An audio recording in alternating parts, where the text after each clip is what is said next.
Sammakka Saralamma mini జాతరకు సైతం భక్తులు పెద్ద ఎత్తున తరలివచ్చారు.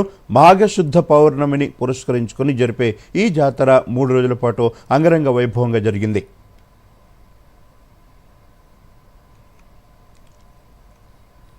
గత 3 రోజులుగా జరిగిన ఈ జాతరకు దాదాపు 5 లక్షల మంది భక్తులు హాజరయ్యారని ములుగు జిల్లా కలెక్టర్ దివాకర్ తెలిపారు. చివరి రోజు కావడంతో పెద్ద ఎత్తున భక్తులు జాతరకు పోటెత్తారు. జాతర ఏర్పాట్లపై భక్తులు హర్షం వ్యక్తం చేస్తున్నారు. మినీ జాతర ఏర్పాట్లు బాగున్నాయని, ప్రశాంతంగా అమ్మవార్లకు మొక్కులు చెల్లించుకున్నామన్నారు. బాబా నేను ముస్లిం, కానీ అమ్మవారి మీద నమ్మకంతో ఫస్ట్ టైం నేను పెద్దపల్లి డిస్ట్రిక్ట్ మాది. యాక్చువల్గా నేను మా ఫ్రెండ్తో వచ్చాము. సో ఇక్కడికి వచ్చినాక చాలా మంచిగా అనిపించింది. నాకు ఒక కోరిక ఉండే, అక్కడ మా ఊర్లో మొక్కుకున్నా, అది తీరింది. నాకు చెల్లెపల్లి ఉండే, ఇప్పుడు తీరినాక ఇక్కడికి వచ్చి మొక్కు తీర్చుకున్నానండి. ప్రతి సంవత్సరం మేము మేడారం జాతరకు వస్తాం.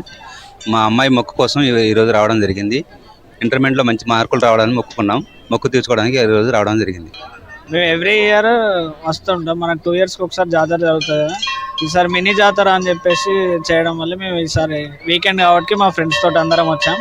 దట్టు లాంగ్ డ్రైవ్ అని చెప్పేసి ఫారెస్ట్ రీజియన్ మనకి మంచిగా అటవీ ప్రాంతం చాలా డెవలప్మెంట్ జరిగింది ప్రీవియస్కి ఇప్పటికి. మేము వరంగల్ నుంచి వచ్చాము. ఫస్ట్ టైం వచ్చాము ఇక్కడికి.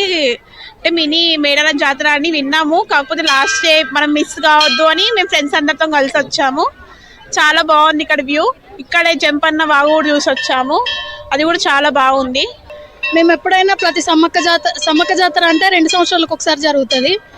ఎప్పుడైనా మేము అక్కడ హుజరాబాద్కి వెళ్తాము, కానీ ఈసారి మినీ మేడారం అని చెప్పేసి ఇక్కడికి వచ్చినాము. చాలా సంతోషంగా ఉంది. ఇదంతా ఈ వాతావరణం. బాబు మొక్కులు తీర్చుకోవడానికి వచ్చాము ఇక్కడికి. దర్శనం బాగా ప్రశాంతంగా అనిపించింది. ఎక్కడ హడావిడి కానీ, ఎక్కడ తోపులాట కానీ ఎక్కడ ఏం లేదు. ఇంత చిన్న గుడి కానీ చాలా ప్రశాంతంగా జరుగుతుంది. చాలా సంతోషంగా ఉంది. అక్కడ వాగు దగ్గర కూడా భక్తులకి రద్దీ లేకుండా స్నానాలకు కూడా చాలా ప్రశాంతంగా ఉంది.